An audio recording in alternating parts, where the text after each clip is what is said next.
మత్తయి సువార్త 26వ అధ్యాయము 36 నుంచి ఒక్కసారి మనము చదువుకుందాం. ఇప్పుడు జాగ్రత్తగా గమనించండి.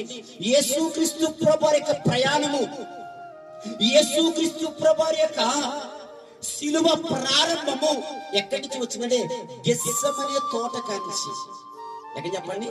గెత్సెమనే తోట కానించి. ఆయన ఎక్కడ అప్పగించబడ్డాడు? గెత్సెమనే తోటలో. గెత్సెమనే తోటలో ఆయన ప్రార్థన చేస్తూ ఉన్నాడు. ఇప్పుడు ఒక వారం రోజులు గాని, ఒక 10 రోజులు గాని చనిపోతాడు అని తెలిసిన వ్యక్తి ఏం చేస్తాడంటే తన కుటుంబీకులతో, తన రక్త సంబంధులతో, తన బంధువులతో, తన పిల్లలతో ఏం చేస్తాడంటే ఆ 10 రోజులు గడుపుతా ఉంటాడు. ఎందుకంటే ఇంకా ఆయన చనిపోతాడు గనక, ఆయన మరణమైపోతూ ఉంటాడు గనక. కానీ యేసుక్రీస్తు ప్రభువారు ఆయన మరణమునకు వెళ్ళిపోతాడు, మరణమునకు అప్పగించబడతాడు. ఆయన ఎక్కడికి వచ్చేసాడు అంటే కనుక గెత్సెమనే తోటలోనికి వచ్చేసాడు. ఎక్కడికి వచ్చాడు చెప్పండి? గెత్సెమనే తోటలోనికి వచ్చాడు. ఆయన తండ్రితో గడుపుతూ ఉన్నాడు, ప్రార్థన చేస్తున్నాడు, వ్యాధులు అనిపిస్తూ ఉన్నాడు. అందుకనే పరిశుద్ధ గ్రంథం సెలవిస్తూ ఉంది, ఆయన ప్రార్థన చెమట రక్తముగా మారిపోయిందంట. హల్లెలూయా, హల్లెలూయా. రక్త బిందులు బయటికి వచ్చిందంటే నూనె కానుకగా దంచబడుతూ ఉన్నాడు, నూనె కానుగా దంచబడుతూ ఉన్నాడు. ఇంకా ఆయన అప్పగించబడతాడు. అప్పగించబడక ముందే గెత్సెమనే తోటలో ఆయన తండ్రితో గడుపుతూ ఉన్నాడు, తండ్రితో గడుపుతున్నాడు. ఎందుకు తండ్రితో గడపాలి? ఎందుకు చెమట రక్తము కలిగిన ప్రార్థన చేయాలి? ఎందుకు అంతగా దేవుడి దగ్గర తను నలగొట్టుకోవాలి అంటే గనుక ఆయన ఎదుర్కోబోతున్న శ్రమలకు ధైర్యమును కలగ చేయడానికి. హల్లెలూయా, హల్లెలూయా. ప్రార్థన ఎదుర్కోబోతున్న సమస్యలకు ధైర్యాన్ని కలగజేస్తుంది. ప్రార్థన నిన్ను నిలబెడతాది.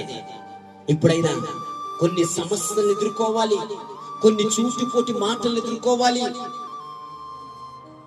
కొన్ని విషయాలైనా ఎదుర్కోవాలి అంటే గనక ఇప్పుడు తండ్రితో ఏం చేస్తున్నాడంటే గనక ఆయన ఏకమైపోతూ ఉన్నాడు, తండ్రితో ప్రార్థన చేస్తూ ఉన్నాడు.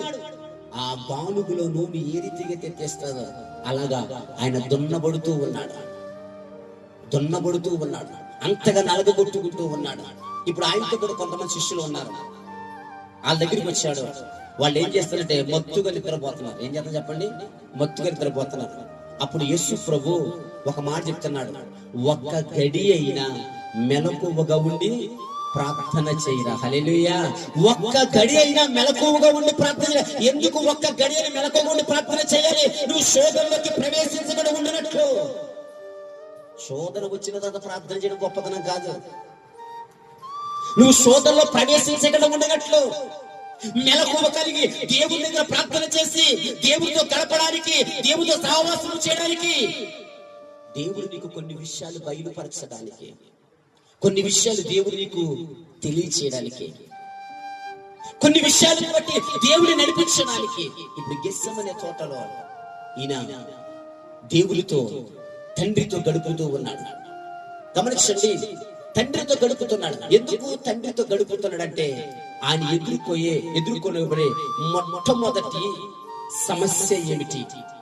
యేసుక్రీస్తు ప్రభువు పిలాతు ఎదురు నిలబడాలి, రోమా ప్రభుత్వం ఎదురు నిలబడాలి, ఆ శిలువ మ్రాను మీద ఎక్కాలి అంటే గనుక ఇప్పుడు ప్రార్థన ఏం చేయాలి? దీనికి ధైర్యమును చేకూర్చాలి. హల్లెలూయా.